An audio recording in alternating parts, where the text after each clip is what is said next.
ನೀವೇನು ನಮ್ಮ ಚಾನಲ್ಸ್ಗೆ ಸಬ್ಸ್ಕ್ರೈಬ್ ಆಗಿಲ್ಲ ಅಂದರೆ ಈ ಕೂಡಲೇ ಸಬ್ಸ್ಕ್ರೈಬ್ ಬಟನನ್ನು ಒತ್ತಿ, ಹಾಗೆ ಪಕ್ಕದಲ್ಲಿರೋ ಬೆಲ್ ಐಕಾನ್ನ ಕ್ಲಿಕ್ ಮಾಡಿ. ಫಸ್ಟ್ ಕಾರ್ಡ್ 10 ಆಫ್ ಕಪ್ಸ್ ಬಂದಿದೆ. 10 ಆಫ್ ಕಪ್ಸ್ ಬಂದರೆ love is in the air ಅಂತ ಕರಿತೀವಿ. ಖಂಡಿತ ನಿಮಗೆ ಯಾರ ಮೇಲಾದರೂ ಲವ್ ಆಗ್ಬೋದು, ಎಮೋಷ್ನಲ್ ಫುಲ್ಫಿಲ್ಮೆಂಟ್ ಅಂತ ಹೇಳ್ತೀವಿ ನಾವು ಅದನ್ನು. ಸೊ ಆಗಿದ್ರೆ ಕೂಡ ನೀವು ಖುಷಿಯಾಗಿರ್ತೀರ, ರಿಗ್ರೆಟ್ ಏನೂ ಮಾಡ್ಕೊಳ್ಳಲ್ಲ, ಸರಿಯಾದ ವ್ಯಕ್ತಿ ಅಂತ ಅನಿಸ್ಬೋದು, ಬ್ಲಿಸ್ಫುಲ್ ಅಂತ ಹೇಳುತ್ತೆ. ಸೊ ಅಪ್ರಿಷಿಯೇಷನ್ ಸಿಗ್ಬೋದು ನಿಮಗೆ ಅದರ್ ಪರ್ಸನ್ನಿಂದ, ಅಥವಾ ನೀವು ಅದರ್ ಪರ್ಸನ್ನ ಅಪ್ರಿಷಿಯೇಷನ್ ಮಾಡ್ಬೋದು. ಕೆಲವ್ರಿಗೆ ತುಂಬ ಸ್ಕಿನ್ನಲ್ಲಿ ಗ್ಲೋ ಇರುತ್ತೆ ಅಂತ ಕೂಡ ಕಾರ್ಡ್ ಹೇಳ್ತಾ ಇದೆ. ಕಾಮ್ನೆಸ್ ಇನ್ ಲೈಫ್ ಅಂತ ಹೇಳ್ಬೋದು, ಪೀಸ್ಫುಲ್ನೆಸ್ ಇರುತ್ತೆ ಅಂತ ಹೇಳ್ಬೋದು, ಸ್ಟೆಬಿಲಿಟಿ ಹೇಳ್ತೀನಿ. 10 ಆಫ್ ಕಪ್ಸ್ ನೀವೇನು ಅಂದ್ಕೊಂಡಿರ್ತೀರ ಕೆಲವೊಂದು ಔಟ್ಪುಟ್ಗಳು ನಿಮಗೆ ಸಿಗುತ್ತೆ ಈ ಮಂತ್ ಅವ್ರಿಗೆ ಅಂತ ಹೇಳುತ್ತೆ, ಲವ್ ಲೈಫಲ್ಲಿ ಸ್ಪೆಷಲಿ. ಸೊ ಆಫರ್ಸ್ ಬರುತ್ತೆ, ಪ್ರಪೋಸಲ್ಸ್ ಬರುತ್ತೆ, ನಿಮಗೆ ಚೆನ್ನಾಗಿರೋ ಮನೆತನ, ಚೆನ್ನಾಗಿರೋ ಫ್ಯಾಮ್ಲಿ ಕಡೆಯಿಂದ ಆಫರ್ಸ್ ಬರುತ್ತೆ ಅಂತ ಕೂಡ ಹೇಳ್ಬೋದು. ಸೆಟಲ್ ಆಗಿರೋ ಫ್ಯಾಮ್ಲಿ ಇರುತ್ತೆ ಅವ್ರದ್ದು. ಸೆಕೆಂಡ್ ಕಾರ್ಡ್ ನನಗೆ ನೈಟ್ ಆಫ್ ವಾಂಡ್ಸ್ ಬಂದಿದೆ. 10 ಆಫ್ ಕಪ್ಸ್ ಮತ್ತು ನೈಟ್ ಆಫ್ ವಾಂಡ್ಸ್ ಬಂದರೆ ನೀವು ಯಾರನ್ನು ಅಟ್ರ್ಯಾಕ್ಟ್ ಮಾಡ್ತೀರಾ, ಯಂಗರ್ ಪರ್ಸನ್ ಇದ್ದಾರೆ ಅವರು ನಿಮಗಿಂತಲೂ, ಯಾವಾಗಲೂ ನಿಮ್ಮನ್ನು ಅಬ್ಸರ್ವ್ ಮಾಡ್ತಾರೆ, ನೋಡ್ತಾ ಇರ್ತಾರೆ ಅಂತ ಹೇಳ್ಬೋದು. ಬಟ್ ಅವರು ಸೆಟ್ಲಿಂಗ್ ಟೈಪ್ ಪರ್ಸನ್ ಅಲ್ಲ, ಅವರು ಸೆಟಲ್ ಆಗಬೇಕು ಅಂತ ಕೂಡ ಅಂದ್ಕೊಂಡಿಲ್ಲ ಇಷ್ಟು ಬೇಗ ಅಂತ ಕೂಡ ಹೇಳ್ತಾ ಇದೆ card. May be past life connection ಅಂತ ಹೇಳ್ತೀನಿ ನಾನು. ಅಂದರೆ ಯಾರನ್ನಾದ್ರೂ ನೋಡಿದಾಗ ನಿಮ್ಗೆ ಅನಿಸುತ್ತೆ ಈ ವ್ಯಕ್ತಿ ನಮಗೆ ಮುಂಚೆನೇ ಪರಿಚಯ ಇರೋ ಥರ. ಸೊ ಆ ಥರ ವ್ಯಕ್ತಿ ಅಂತ ಹೇಳ್ಬೋದು. ತುಂಬ ನೀವು ಮಾತಾಡಬಾರ್ದು ಅಥವಾ ರೆಸ್ಪಾನ್ಸ್ ಮಾಡ್ಬೋದು ಮೆಸೇಜ್ಗೆ, ಕಾಲ್ಗೆ, ಅಂದರೆ ತುಂಬ ಟ್ರಿಗರಿಂಗ್ ಇರುತ್ತೆ ಅಂತ ಹೇಳ್ಬೋದು. ಅವ್ರನ್ನ ನೋಡದೆ ಅಥವಾ ಅವ್ರಿಗೆ ರೆಸ್ಪಾನ್ಸ್ ಮಾಡದೆ ನಿಮ್ಗೆ ಇರದೇ ಇರೋಕ್ಕಾಗಬಹುದು ಅಂತ ಕಾರ್ಡ್ ಹೇಳ್ತಾ ಇದೆ. ಥರ್ಡ್ ಕಾರ್ಡ್ ನನಗೆ ಕ್ವೀನ್ ಆಫ್ ಕಪ್ಸ್ ಬಂದಿದೆ. ತುಂಬ ಫ್ರೆಂಡ್ಲಿ ಕೈಂಡ್ ಆಫ್ ಎನರ್ಜಿ ಇರುತ್ತೆ ಆ ವ್ಯಕ್ತಿದು ಅಂತ ಹೇಳ್ಬೋದು. ಹಿಂದೆ ಅವರು ಮೋಸ ಹೋಗಿದ್ದಾರೆ ಅಂತ ಹೇಳ್ಬೋದು, ತುಂಬ ಸರ್ತಿ ಅವರು ಮೋಸ ಹೋಗಿದ್ದಾರೆ ಅಂತ ಕೂಡ ಹೇಳ್ತಾರೆ. ಯಾರೋ ಅವ್ರಿಗೆ ಮೋಸ ಮಾಡಿದ್ದಾರೆ, ನಂಬಿಕೆ ದ್ರೋಹ ಮಾಡಿದ್ದಾರೆ ಅಂತ ಕೂಡ ಹೇಳ್ಬೋದು. ಕಾರ್ಡ್ಸ್ ಅದನ್ನೇ ಹೇಳ್ತಾ ಇದೆ. ಕೆಲವ್ರಿಗೆ ಸಿಂಗಲ್ ಇರೋರಿಗೆ ಸಿಂಗಲ್ ಆಗಿರಲ್ಲ ಅಂತ ಹೇಳುತ್ತೆ. ಕಮಿಟ್ಮೆಂಟ್ ಆ್ಯಂಡ್ ರಿಲೇಷನ್ಶಿಪ್ ಇದೆ ನಿಮಗೆ ಕೂಡ ಕಾರ್ಡ್ಸ್ ಹೇಳ್ತಾ ಇದೆ. ಫೋರ್ತ್ ಕಾರ್ಡ್ ನನಗೆ 8 ಆಫ್ ಸಾರ್ಟ್ಸ್ ಬಂದಿದೆ. ಖಂಡಿತವಾಗ್ಲೂ ನೀವು ಯಾವುದಾದ್ರು ಮೆಸೇಜೋ ಮೇಲೋ ಅಥವಾ ಕಾಲ್ಗೆ ವೇಟ್ ಮಾಡ್ತಾ ಇದ್ರೆ ಯು ವಿಲ್ ಗೆಟ್ ಮೆಸೇಜ್ ಅಂತ ಕಾರ್ಡ್ ಹೇಳ್ತಾ ಇದೆ. ಬಟ್ ನಿಮ್ಗೆ ಅನ್ಸ್ಬೋದು ಇವ್ರು ಯಾರೋ ನಮ್ಗೆ ಗೊತ್ತಿರೋರೇ ಅಂತ ಅನ್ಸ್ಬೋದು, ಬಟ್ ಸೇಮ್ ಪರ್ಸನ್ ಇದ್ದಾರೆ ಅಂತ ಅನ್ಸ್ಬೋದು, ಇವರು ಅದೇ ಥರನೇ ಇದ್ದಾರೆ ಅಂತ ಅನ್ಸ್ಬೋದು. ಬಟ್ ಇದು ಡಿಫ್ರೆಂಟ್ ಪರ್ಸನ್ನಿಂದ ನಿಮಗೆ ಪ್ರಪೋಸಲ್ ಬರುತ್ತೆ, ಮೆಸೇಜ್ ಬರುತ್ತೆ. ಇವರು ಎಲ್ಲರ ಥರ ಅಲ್ಲ ಅಂತ ಕಾರ್ಡ್ ಹೇಳ್ತಾ ಇದೆ. ಮೇ ಬಿ ನೀವು ಎಲ್ಲರ ಥರ ಅಲ್ಲ, ಕ್ರಾಸ್ ವಾಚರ್ಸ್ ಯಾರಾದರೂ ರೀಡಿಂಗ್ ನೋಡ್ತಾ ಇದ್ರೆ, ಸೊ ನಿಮಗೆ ಗೊತ್ತಿರೋ ಅಥವಾ ನಿಮ್ಗೆ ಇಷ್ಟ ಆಗ್ತಾ ಇರೋ ವ್ಯಕ್ತಿ ಸೊ ಎಲ್ಲರ ಥರ ಅಲ್ಲ ಅಂತ ಕಾರ್ಡ್ ಹೇಳ್ತಾ ಇದೆ. ಫಿಫ್ತ್ ಕಾರ್ಡ್ ನನಗೆ ಡೆವಿಲ್ ಕಾರ್ಡ್ ಬಂದಿದೆ. ಹೇಳ್ತೀವಲ್ಲ ನಮಗೆ ನಾವೇ ಶತ್ರುಗಳು ಅಂತ, ಹಾಗೆ ಡೆವಿಲ್ ಕಾರ್ಡ್ ಬಂದರೆ ನಿಮಗೆ ನೀವೇ ಶತ್ರು ಆಗ್ತಾ ಇದ್ದೀರಾ ಅಂತ ಹೇಳ್ಬೋದು. ಫಿಯರ್ ಆಫ್ ಕಮಿಟ್ಮೆಂಟ್ ಅಂತ ಹೇಳ್ತೀವಿ, ಯಾರ ಜೊತೆನಾದರೂ ಕಮಿಟ್ ಆಗೋಕ್ಕೆ ನಿಮ್ಗೆ ಭಯ ಆಗ್ತಾ ಇದೆ ಇತ್ತೀಚೆಗೆ ಅಂತ ಹೇಳ್ಬೋದು. ಯಾಕಂದರೆ ಎಲ್ಲರೂ ಅದೇ ಥರನೇ ಇರ್ತಾರೆ, ಎಲ್ಲರೂ ಮೋಸ ಮಾಡೋ ವ್ಯಕ್ತಿಗಳು, ಎಲ್ಲರೂ ಸ್ವಾರ್ಥಿಗಳು ಅಂತ ನಿಮ್ಗೆ ಅನಿಸ್ಬೋದು. ಅಥವಾ ವೈಸ್ ವರ್ಸ ರೀಡಿಂಗ್ ಇದು ಅದರ್ ಪರ್ಸನ್ಗೂ ಹಿಂಗೆ ಅನಿಸ್ಬೋದು, ನೀವು ಎಲ್ಲರ ಥರನೇ ಅಂತ ಅನಿಸ್ಬೋದು. ಸಿಕ್ಸ್ತ್ ಕಾರ್ಡ್ ನನಗೆ ಏಸ್ ಆಫ್ ಕಪ್ಸ್ ಬಂದಿದೆ. May be coming from hurt ಅಂತ ಹೇಳುತ್ತೆ. ನಿಮಗೆ ಮುಂಚೆ ತುಂಬ ಹರ್ಟ್ ಆಗಿರ್ಬೋದು ಅಥವಾ ಅದರ್ ಪರ್ಸನ್ಗೆ ತುಂಬ ಹರ್ಟ್ ಆ್ಯಂಡ್ ಡ್ರಾಮಾನ ನೀವು ನೋಡಿದ್ದೀರಾ. ಬಟ್ ಇಲ್ಲಿ ಅಂದರೆ ಮೂನ್ ಬೇಸ್ ನಕ್ಷತ್ರ ಅಂತ ಹೇಳ್ತೀವಿ. ಸ್ವಲ್ಪ ಮೂಡಿ ಇರ್ತಾರೆ ಆ ಪರ್ಸನ್, ನೀವು ಅಥವಾ ಅದರ್ ಪರ್ಸನ್ ತುಂಬ ಮೂಡಿ, ಜಾಸ್ತಿ ಮಾತಾಡಲ್ಲ. ಸೊ ಯಾವಾಗಾದರೂ ಮೂಡ್ ಬಂದಾಗ ಅಷ್ಟೇ ತುಂಬ ಮಾತಾಡ್ತೀರಾ, ಇಲ್ಲ ಅಂದರೆ ಇಲ್ಲ, ಸುಮ್ಮನೆ ಇರ್ತೀರಾ ಅಂತ ಕೂಡ ಏಸ್ ಆಫ್ ಕಪ್ಸ್ ಹೇಳ್ತಾ ಇದೆ.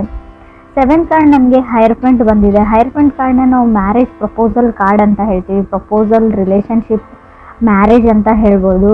ಯು ನೀಡ್ ಟು ರೆಡಿ ಅಂತ ಹೇಳ್ತೀನಿ. ನಿಮಗೆ ಮನೆಯಲ್ಲಿ ಏನಾದರೂ ಪ್ರಪೋಸಲ್ ಹುಡುಕ್ತಾ ಇದ್ದಾರೆ, ಮದುವೆ ಮಾಡಬೇಕು ಅಂತ ಅಂದ್ಕೊಂಡಿದ್ದಾರೆ ಫ್ಯಾಮ್ಲಿ ಅಂದರೆ ನೀವು ರೆಡಿಯಾಗಿರಿ ಅಂತ ನಾನು ಹೇಳ್ತೀನಿ. ಯಾಕಂದರೆ ಇಷ್ಟರಲ್ಲೇ ನಿಮ್ಮ ಮದುವೆ ಫಿಕ್ಸ್ ಆಗುತ್ತೆ, ಸೊ ಎಂಗೇಜ್ಮೆಂಟ್ ಫಿಕ್ಸ್ ಆಗುತ್ತೆ ಅಂತ ಕೂಡ ಕಾರ್ಡ್ಸ್ ಹೇಳ್ತಾ ಇದೆ. ನಿಮಗೆ ಟೈಮ್ ಬೇಕು ಅದು ಇದು ಅಂದರೆ ನೀವು ಫ್ಯಾಮ್ಲಿಗೆ ಮುಂಚೆನೇ ಹೇಳಿಬಿಡಿ, ಇಲ್ಲಾಂದರೆ ಎಲ್ಲನೂ ಸಡನ್ ಆಗಿ ನಡೆದು ಹೋಗುತ್ತೆ ಅಂತ ಕೂಡ ಕಾರ್ಡ್ಸಲ್ಲಿ ಶೋ ಆಗ್ತಾ ಇದೆ. ಸೊ ಇದಕ್ಕೆ ನೀವು ವೇಟ್ ಮಾಡ್ತಾ ಇರೋರಿಗೆ ನಾನು ಕಂಗ್ರಾಟ್ಸ್ ಹೇಳ್ತೀನಿ. 8th ಕಾರ್ಡ್ ನನಗೆ ಫೂಲ್ ಕಾರ್ಡ್ ಬಂದಿದೆ. ತುಂಬ ನಿಮಗೆ ಭಯ ಇದೆ ಯಾರನ್ನಾದ್ರೂ ನಂಬಕ್ಕೆ ಅಂತ ಅನಿಸುತ್ತೆ. ಸೊ ಟ್ರಸ್ಟ್ ಇಶ್ಯೂಸ್ ಅಂತ ಹೇಳ್ಬೋದು. ಯಾರನ್ನೂ ಎಲ್ಲರ ಮೇಲೂ ನಂಬಿಕೆ ಕಳ್ಕೊಂಡಿದ್ದೀರಾ ಕೆಲವರು ಅಂತ ಹೇಳುತ್ತೆ, ಎಲ್ರಿಗೂ ಅಲ್ಲ. ಫೂಲ್ ಕಾರ್ಡ್ ಮೇ ಬಿ ನೀವು ಸ್ಟೂಡೆಂಟ್ಸ್ ಆಗಿದ್ದರೆ ಅಥವಾ ಸೊ ನಾರ್ಮಲಿ ಏನಾದರೂ ಸ್ಟಡೀಸ್ ಮಾಡ್ತಾ ಇದ್ರೆ ಓವರ್ ಕಾನ್ಫಿಡೆಂಟಲ್ಲಿ ಏನನ್ನೋ ಹೇಳಕ್ಕೆ ಹೋಗಬೇಡಿ, ಮಾಡೋಕ್ಕೆ ಹೋಗಬೇಡಿ ಅಂತ ಹೇಳ್ತೀನಿ. ಸಜೆಷನ್ ಥರ ತೊಗೊಳ್ಳಿ ನೀವು. ಹೇಳ್ತಾರಲ್ವ ನೆಲ ನೋಡ್ಕೊಂಡು ನಡೀರಿ ಅಂತ. ಸೊ ಹಾಗೆ 9th ಕಾರ್ಡ್ ನನಗೆ ಲವರ್ಸ್ ಕಾರ್ಡ್ ಬಂದಿದೆ. ಸೊ ನೀವೆಷ್ಟೇ ಈ ವ್ಯಕ್ತಿಯಿಂದ ದೂರ ಹೋಗಬೇಕು ಅಂತ ಅಂದ್ಕೊಂಡ್ರು ಕೂಡ ಅಷ್ಟೇ ಹತ್ತಿರ ಆಗ್ತೀರಾ. ಲಾ ಆಫ್ ಅಟ್ರಾಕ್ಷನ್ ಹಂಗೆ ವರ್ಕ್ ಆಗ್ತಾ ಇದೆ. ಸೊ ಆ ವ್ಯಕ್ತಿಯಿಂದ ನೀವು ದೂರ ಓಡೋಗೋಕ್ಕಾಗಲ್ಲ ಅಂತ ಕಾರ್ಡ್ ಹೇಳ್ತಾ ಇದೆ. ಲವರ್ಸ್ ಕಾರ್ಡ್ ಬಂದಿರೋದ್ರಿಂದ love is in the air ಅಂತ ಹೇಳ್ತೀನಿ. ತುಂಬ ಎಮೋಷ್ನಲ್ ಫುಲ್ಫಿಲ್ಮೆಂಟ್ ಇರುತ್ತೆ, ನೀವು ಖುಷಿಯಾಗಿರ್ತೀರಾ, ಎಮೋಷ್ನಲಿ ಸ್ಯಾಟಿಸ್ಫೈಡ್ ಆಗಿರ್ತೀರಾ. ಅವ್ರು ನೀವು ಅಥವಾ ನಿಮ್ಮನ್ನು ಕನೆಕ್ಟ್ ಆಗಿರೋ ಅದರ್ ವ್ಯಕ್ತಿ ಕೂಡ ಆಗಿರ್ಬೋದು. 10th ಕಾರ್ಡ್ ನನಗೆ 10 ಆಫ್ ಸಾರ್ಡ್ಸ್ ಬಂದಿದೆ. ಈ ವ್ಯಕ್ತಿ ಹೊಸ ವ್ಯಕ್ತಿ ಅಂತ ಹೇಳ್ತೀನಿ, ಹಳೆ ವ್ಯಕ್ತಿ ಅಂತ ಹೇಳಲ್ಲ. ಫೀಲಿಂಗ್ಸ್ ಇದೆ ಅದರ್ ಪರ್ಸನ್ಗೆ ನಿಮ್ಮ ಮೇಲೆ ಅಂತ ಸ್ಟ್ರಾಂಗ್ ಆಗಿ ಶೋ ಆಗ್ತಾ ಇದೆ ಕಾರ್ಡ್ಸಲ್ಲಿ. 10 ಆಫ್ ಸಾರ್ಡ್ಸ್ ಇರೋದ್ರಿಂದ ಮೇ ಬಿ ಹೊಸ ಮನೆ, ಹೊಸ ವ್ಯಕ್ತಿ, ಹೊಸ ಫ್ಯಾಮಿಲಿ ಅಂತ ಹೇಳ್ಬೋದು. 11th ಕಾರ್ಡ್ ನನಗೆ 4 ಆಫ್ ಕಪ್ಸ್ ಬಂದಿದೆ. ಕಾಂಪ್ರಮೈಸಿಂಗ್ ಅಂತ ಹೇಳ್ಬೋದು. ತುಂಬ ಜನ ನಿಮ್ಮನ್ನು ಚೇಂಜ್ ಮಾಡೋಕ್ಕೆ ಟ್ರೈ ಮಾಡ್ತಾರೆ ಇವ್ರಿಗೆ ಅಂತ ಕೂಡ ಕಾರ್ಡ್ ಹೇಳ್ತಾ ಇದೆ. ಹಿಂಗಿರಬೇಡ ಹಂಗಿರು ಅಂತ ಹೇಳ್ಬೋದು. ಸೊ ಅದರ್ ಪರ್ಸನ್ನ ನೀವು ಚೇಂಜ್ ಮಾಡೋಕ್ಕೆ ಟ್ರೈ ಮಾಡ್ಬೋದು, ಅಥವಾ ನೀವು ಕನೆಕ್ಟ್ ಆಗಿರೋ ವ್ಯಕ್ತಿ ನಿಮ್ಮನ್ನು ಚೇಂಜ್ ಮಾಡೋಕ್ಕೆ ಕೂಡ ಟ್ರೈ ಮಾಡ್ಬೋದು ಅಂತ ಕಾರ್ಡ್ಸಲ್ಲಿ ಶೋ ಆಗ್ತಾ ಇದೆ. 12th ಕಾರ್ಡ್ ನನಗೆ ಟವರ್ ಕಾರ್ಡ್ ಬಂದಿದೆ. ನಾನು ಆಲ್ರೆಡಿ ಹೇಳಿದ್ದೀನಿ, ನಮ್ಮ ಮೈಂಡೇ ನಮ್ಮ ಶತ್ರು ಅಂತ. ಮೈಂಡ್ ಈಸ್ ದಿ ಎನಿಮಿ ಅಂತ ಕಾರ್ಡಲ್ಲಿ ಶೋ ಆಗ್ತಾ ಇದೆ. 7th ಹೌಸ್ ಲಾರ್ಡ್ನ ನೋಡೋದಾದರೆ ಡಿಪೆಂಡಿಂಗ್ ಆನ್ ದಶಾ ಅಂತ ಹೇಳ್ತೀವಿ. ನಿಮ್ಮ ದಶಾ ಭುಕ್ತಿ ಯಾವ ಥರ ನಡೀತಾ ಇದೆ. ಸೊ ಆದಷ್ಟು ನೀವು ಮೈಂಡ್ನ ಮಾತು ಕೇಳಿದೆ, ಸೊ ಮನಸ್ಸಿನ ಮಾತು ಕೇಳಿ ಡಿಸೈಡ್ ಮಾಡಿ. ಈ ಮಂತು ಬರೀ ಎಲ್ಲ ಮಂತು ಅಲ್ಲ ಅಂತ ಹೇಳ್ತೀನಿ. ಸ್ಪೆಷಲಿ ಈ ಮಂತ್ ಅಷ್ಟೇ ನೀವು ಮನಸ್ಸಿನ ಮಾತನ್ನ ಕೇಳಿ ಅಂತ ಕಾರ್ಡ್ ಹೇಳ್ತಾ ಇದೆ. ಫೂಲ್ ಕಾರ್ಡ್ ಜೊತೆ ಲವರ್ಸ್ ಕಾರ್ಡ್ ಬಂದರೆ ಸೊ ನಾವು ಹೇಳ್ತೀವಿ ತುಂಬ ಫ್ರೀ ಲಿಬ್ರೇಟೆಡ್ ಪರ್ಸನ್ ಅಂತ ಹೇಳ್ಬೋದು. ಜಾಸ್ತಿ ಯಾವುದನ್ನು ಯೋಚನೆ ಮಾಡಲ್ಲ ಅವರು ಅದರ್ ಪರ್ಸನ್ನು. ಸೊ ಹ್ಯಾಪಿ ಆಗಿರುವಂಥ ವ್ಯಕ್ತಿ ಅಂತ ಅನಿಸುತ್ತೆ. ಹಳೆದೆಲ್ಲ ಮನಸ್ಸಲ್ಲಿ ಇಟ್ಕೊಳ್ಳೋ ಅಂಥ ವ್ಯಕ್ತಿ ಅಲ್ಲ. ಸೊ ತುಂಬ ಚೈಲ್ಡಿಶ್ ಎನರ್ಜಿ ಕೂಡ ಇದೆ ಅಲ್ಲಿ. ಸೊ ಚಿಕ್ಕ ಮಕ್ಕಳ ಥರ ಆಡುವಂಥ ವ್ಯಕ್ತಿ ನೀವು ಅಥವಾ ಅದರ್ ಪರ್ಸನು. ತುಂಬ ಕಾಮಾಗಿರ್ತಾರೆ ಅವರು. ಲೈಫ್ನ ಚಿಕ್ಕ ಪುಟ್ಟ ವಿಷಯನಾಗಲಿ ಎಂಜಾಯ್ ಮಾಡ್ತಾರೆ, ಯಾವಾಗಲೂ ನಗ್ತಾ ಇರ್ತಾರೆ. ಸೊ ಆ ಥರ ವ್ಯಕ್ತಿಯಿಂದ ನಿಮಗೆ ಪ್ರಪೋಸಲ್ ಬರುತ್ತೆ. ರಿಲೇಷನ್ಶಿಪ್ನ ಹೇಳ್ತೀನಿ ನಾನು, ಮ್ಯಾರೇಜ್ನ ಹೇಳ್ಬೋದು. ಸೊ ಎಲ್ಲೂ ನನಗೆ ಬ್ರೇಕಪ್ ಅಂತ ಎಲ್ಲೂ ಕಾಣಿಸ್ತಾ ಇಲ್ಲ ಕಾರ್ಡ್ಸಲ್ಲಿ. ಸೊ ನಿಮ್ಮದು ಬ್ರೇಕಪ್ ಆಗಿದ್ದರೆ ಫುಲ್ ಕಾರ್ಡ್ ಇರೋದ್ರಿಂದ ಮೇ ಬಿ ರೀಕನ್ಸಿಲೇಷನ್ ಕೂಡ ಆಗುವಂಥ ಚಾನ್ಸಸ್ ಇದೆ. ಇನ್ ಕೇಸ್ ನೀವು ಕಮ್ಯುನಿಕೇಷನ್ ಮಾಡೋಕ್ಕೆ ಟ್ರೈ ಮಾಡಿದರೆ, ಸೊ ಹಾಯ್ ಅಂತನಾದರೂ ಮೆಸೇಜ್ ಕಳಿಸಿದರೆ, ಸೊ ಒಂದು ಸರ್ತಿ ಟ್ರೈ ಮಾಡಿದರೆ ಪ್ಯಾಚಪ್ ಆಗೋ ಚಾನ್ಸಸ್ ಇದೆ. ಲವರ್ಸ್ ಕಾರ್ಡ್ ಇರೋದ್ರಿಂದ ರೀಕನ್ಸಿಲೇಷನ್ ಇಲ್ಲೂ ನಾನು ಸ್ಟ್ರಾಂಗ್ ಆಗಿ ಹೇಳ್ತೀನಿ. ನಿಮ್ಮ ಎಕ್ಸು ನಿಮ್ಮ ಲೈಫಲ್ಲಿ ಮತ್ತೆ ವಾಪಸ್ ಬರ್ತಾರೆ. ಸೊ ಹಾಗೆ ಹೊಸ ವ್ಯಕ್ತಿನೂ ಬರ್ತಾರೆ. ಲವರ್ಸ್ ಕಾರ್ಡ್ ಅಂದರೆ 2 ಆಪ್ಷನ್ಸ್ ಇರುತ್ತೆ. ನೀವು ಯಾವುದನ್ನು ಚೂಸ್ ಮಾಡ್ಕೊಳ್ತೀರಾ ಅನ್ನೋದು ಕೂಡ ನಿಮ್ಮ ಮೇಲೆ ಬಿಟ್ಟಿರುತ್ತೆ ಅಂತ ಕೂಡ ಕಾರ್ಡ್ಸ್ ಹೇಳ್ತಾ ಇದೆ. ಗುಡ್ ನ್ಯೂಸ್ ಅಂತ ಹೇಳ್ತೀನಿ ನಾನು. ಮೂನ್ ಬೇಸ್ ನಕ್ಷತ್ರ.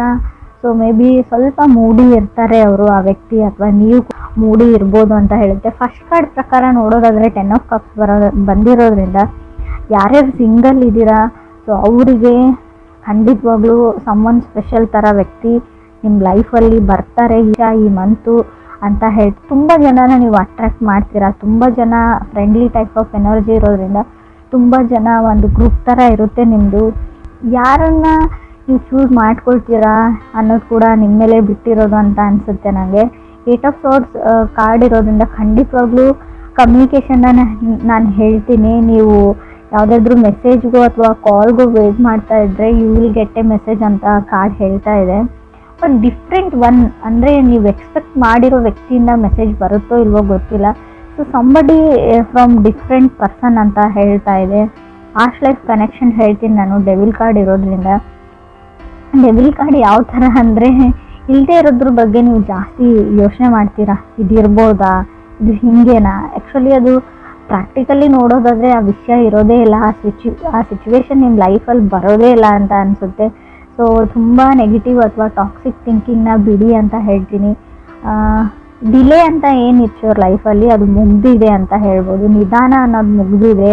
ಹ್ಯಾಪಿನೆಸ್ ಓವರ್ಲೋಡೆಡ್ ಅಂತ ಹೇಳ್ತೀನಿ. ನಿಮ್ಮ ರೀಡಿಂಗಲ್ಲಿ ಫುಲ್ ಖುಷಿಯಾಗಿರೋ ಲವ್ ಲೈಫ್ ರೀಡಿಂಗ್ ಇದು ಅಂತ ನಂಗೆ ಅನಿಸುತ್ತೆ. ರಿಲೇಷನ್ಶಿಪ್ ರೀಡಿಂಗ್ ಆದರೂ ತೊಗೊಳ್ಳಿ, ನೀವು ತುಂಬ ಖುಷಿಯಾಗಿರ್ತೀರಾ.